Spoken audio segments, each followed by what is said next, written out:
To another episode of Strange Darkling. So I am your host, Cosplay, and today we actually bring in Hazel Roots. So she's going to be our new interviewer for today. So I'm going to be asking questions. You guys know how this game works.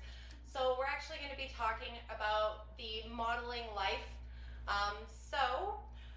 You have a lot of things under your belt, Hazel. Yeah, I do. So you have modeling. Yes. As well as you do the Syfi Makeup. Yes. You also do cosplaying. Kinda. Cat butt. And you also are a gamer and as well as an online influencer? Yes. Okay. It's a lot. It is, actually. I'm a small business owner on top of that, but that's separate from things. So, okay. So you are an alternative type of model. Yes. So what type of modeling do you do? A lot of my modeling, I mean, when I first started, it included my special effects makeup. So I was kind of filling that in whenever I'd go looking for models to model my special effects stuff. Unfortunately, because I was just starting, I didn't really know very many models that were available, and unfortunately, I'd have a lot of models cancel last second, so I actually ended up filling in for that. And that's kind of how I got started. I was always more comfortable behind the scenes, but someone had to be there to wear my makeup, so I'm like, I can rely on myself. And yeah, so that's what the alternative thing kind of started happening for me. I had the piercings, the colored hair, and the tattoos and stuff, so for me it was just, that just made sense. And so now you've started, so that kind of sprung to life, the alternative modeling as well. Yeah. And just kind of made that keep going. So that's actually really neat. I'm sure a lot of models kind of have similar stories. Mm-hmm. I know I do, but whatever, that's later. Okay, so the big question is, because I know you were talking to me the other day that you were on Instagram and one of your favorite photographers commented back, if I remember correctly. Okay, so what photographers are you actually interested in working with? So right now my biggest goal is to get out to Toronto and work with Gaunted. Gaunted is a Toronto-based photographer, and he's worked with a lot of my favorite Canadian models. And yeah, like you had said, he basically, I think I had like commented on something, and then you replied, and I like screen capped it, and I shared it on my story, and I was like, oh my god, fangirl! And then he started messaging me, and I was just like, oh my god, this isn't true! But yeah, we've been kind of talking back and forth, so that would be the biggest one on my list right now that I'd like to go do. And that's fantastic. Is there any other models or any other photographers that? There's a couple local people that I've been wanting to work with. There's Nathan RN, IVR Photo.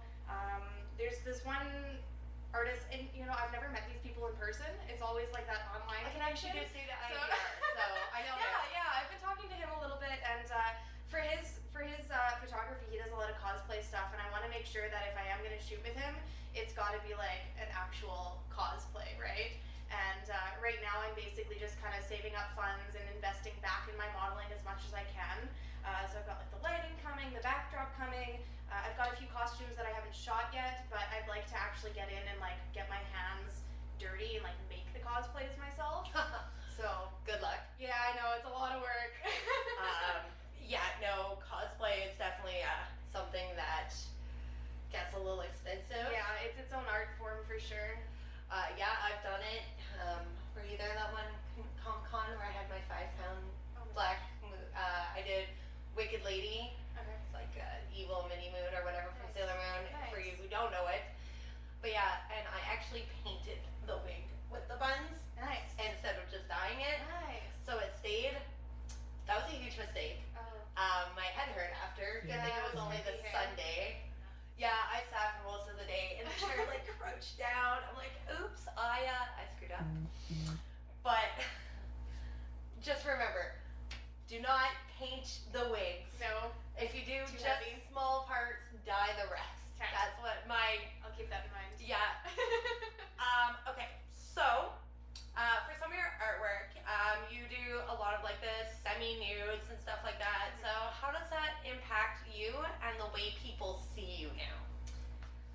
Honestly, like I've always been the kind of person that was very comfortable in my own skin ever since I was like a young teenager. I was, just always comfortable doing that. And for myself, being able to kind of like show that publicly instead of keeping it on my kind of like low profile blogs that I used to run, it was something that I had to really think about because there is that stigma that comes along with the topless modeling, and unfortunately there's some people who are going to automatically just discredit you as a model or discredit you as a cosplay artist because you do some nude photography. And then there's also the whole stigma where people just automatically assume that you're like in sex work because of the photography, right? So I get a lot of people messaging me and a lot of people requesting things that like I just don't personally feel comfortable with.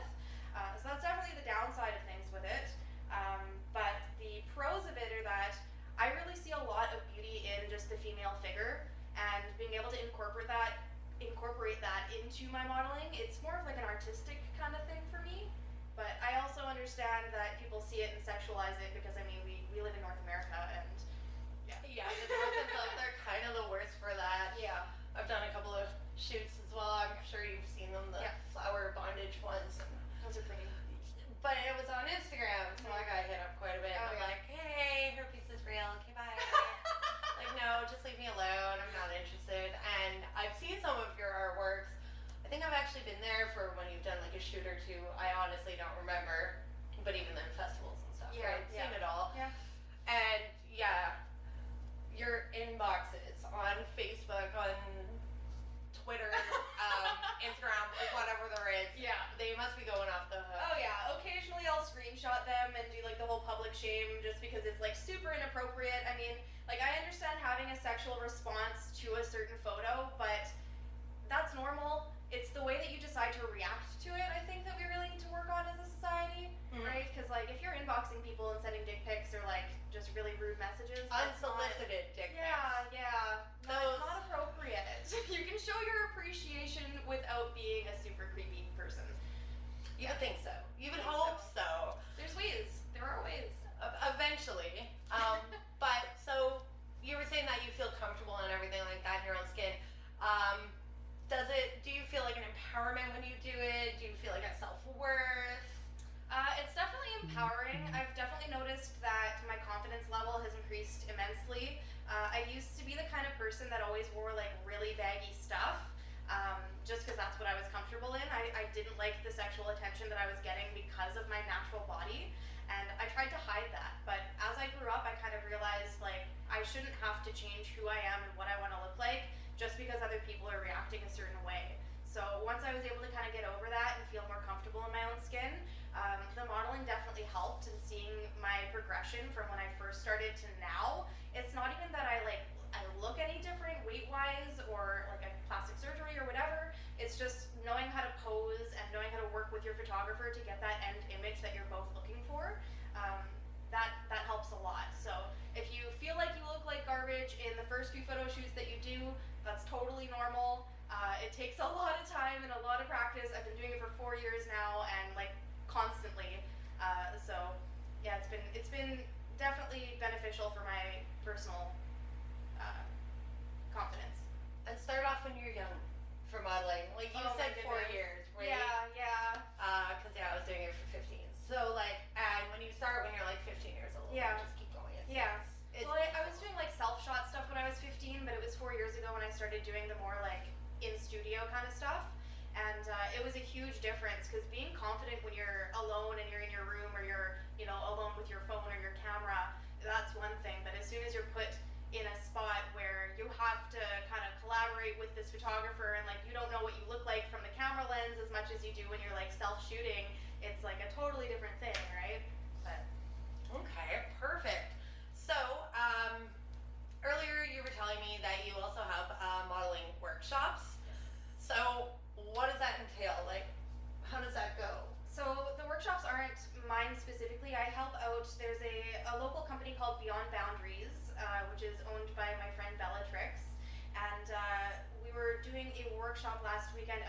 rock. So my friend Scott, who's actually part of Sugar Cube Photography, he had contacted me and asked if I was available to be one of the models for the workshop. And while I was there, I kind of just helped out a few models that were very beginner level and kind of gave them some advice and showed them the ropes and, you know, told them all the things that you don't really know when you first start out. And yeah, it was really great. It benefited quite a few people, and I mean, just through being there, I learned a lot from the photography standpoint too, which really helped me as a model. So That's awesome, though. So how does one get signed up for, as you said, Bellatrix's modeling? She does quite a few different workshops. Some of them are catered more towards like photography. Some of them are catered more to modeling. Usually they're kind of all part of like one workshop where you go out and you kind of work together. And yeah, you can contact them. It's Beyond Boundaries Academy. They're on Facebook. They're on Instagram. I can drop a link wherever you guys post this, and you guys can check it out. Yeah, we'll put it in our description and everything. We'll get all the links and everything settled. So Bellatrix, you're welcome. She'll love this later. Oh yeah. Okay, so we talked about the FX makeup a little bit and kind of how you got started into it. Yeah. So I want to know what shows that you have done to showcase your artwork. I had to write this down because my brain is not very great. Because I know the couple of them, which is... So the main thing that I do for my special effects makeup, I am the head makeup artist for Fear Winnipeg, which is a zombie production, well I guess a horror production that we host every October. It's the whole month long. We honestly start prepping for it the moment October is done up until the next year. And that's the biggest thing that I usually do every year is the Fear Winnipeg event. Alongside with that, I've done a few music videos. I helped out, there's a local band called Apollo Sons.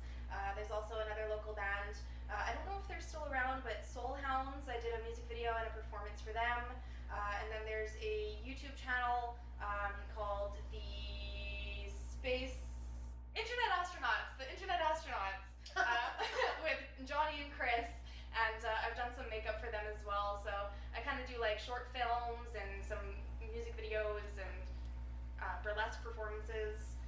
Also Living Canvas. Also living arts. Living Or canvas. Living Arts. Yeah. Living Canvas. Well, it's whatever. That's an awkward topic. Well, I mean, I'm talking about the earlier one. Yeah.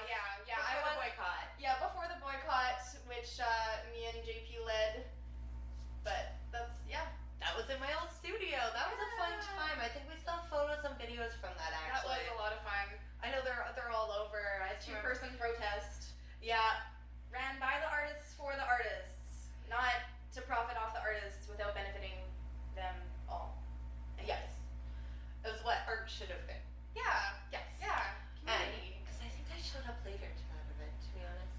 I don't think I went with you guys. It was I a think I fun went one. later. It was So a I had fun something one, else honestly. beforehand. Yeah. Okay, so we did talk about the cosplay and the outfits earlier. Yeah. So you were talking about making more costumes and stuff like that. Mhm. What materials do you normally use? Honestly, I haven't gotten into actually crafting things myself other than adding like a few accessories or details to items that I've already purchased. Okay. So for me, what I'll do is right now I'm kind of going online and I don't purchase like full costumes together. I purchase certain pieces and then I bring it together myself. I would love to be able to have the funds and the time to actually handcraft things, and that's what I'm trying to work towards right now. But I do have a full, it's expensive, and I have a full-time daytime job, right? So it's very difficult to find the time to do it, but I'm working on it right now. Okay. Yeah. So all those cosplayers, we salute you. Oh yeah. Mad props. Mad props. But for your Patreon and stuff like that, you've done a lot of costumes and stuff. Yeah. Which is your favorite outfit that you've done? Oh man, okay. My favorite costume that I've ever done, I did this candy clown. It was like this scary candy clown. I think it was 2 or 3 years ago. I did it for Halloween. I never had a chance to shoot it professionally.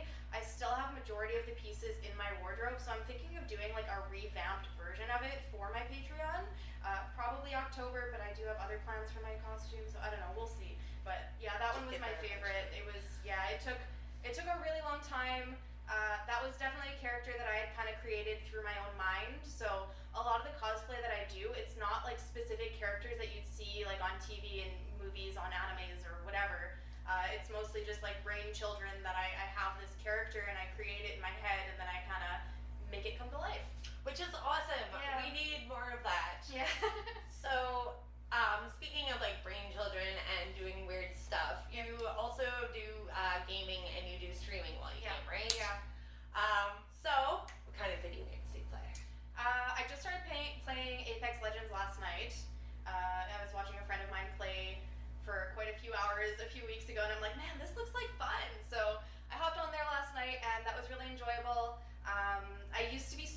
hard into Call of Duty, like hardcore gamer Call of Duty.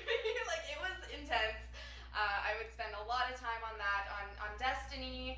I was on there a lot too. I know a few years ago, I used to stream online a lot more. I recently started picking it up again just because I needed a break from doing the most like stressful work and doing something that was still considerably work but more fun, right? Yeah. So especially when you're online and you can just yell at, well, for you with the Call of Duty, it was the zombie Nazis. I remember that immensely. I did a zombie Nazi costume actually. Did you? I did. So I I haven't seen that one. Yeah, there was one Halloween where like every few days in October I would live stream and I would have some sort of horror related costume and I would be playing different horror games while I was streaming. So that was a lot of fun. Yeah.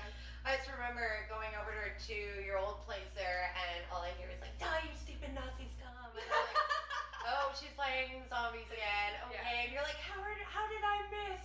And like all you would hear. Fuck you, bitch. Yeah. Eat my balls. Yeah, just yelling. And so the one thing is, because you know you're an online female gamer, what's the pros and cons to that? Oh god, I feel like people are really hard on us. I feel like there's this like ridiculous expectation and like I'm not gonna sit here and say I'm the world's greatest gamer like MLG kind of shit, like because I'm not. And I mean, if I sit there and I practice for numerous hours a day like I used to when I had the time to do it, I can be good. But right now I'm kind of just hopping on and I'm having fun. I'm interacting with the community and that's what I'm doing just because I don't really have as much free time as I'd like to be fully invested in it, but I still really enjoy it, so I try to do it as much as I can. Well, that net gets expensive after a while. Yeah, it does. It's It's only pricey. so much Mountain Dew you can drink. Oh my god. Mountain Dew and Doritos. That Yeah. double XP. Yeah. Monster energy drinks. So many Monster energy drinks. You're like pissing neon colors. Yeah. I've been there and done that, and I wasn't even streaming back then. I was just playing. Yeah. So that was a while ago. But yeah, so that's kind of what we all wanted to talk about. So thank you guys for listening to us and watching to those who actually are. I will be posting all the links below after.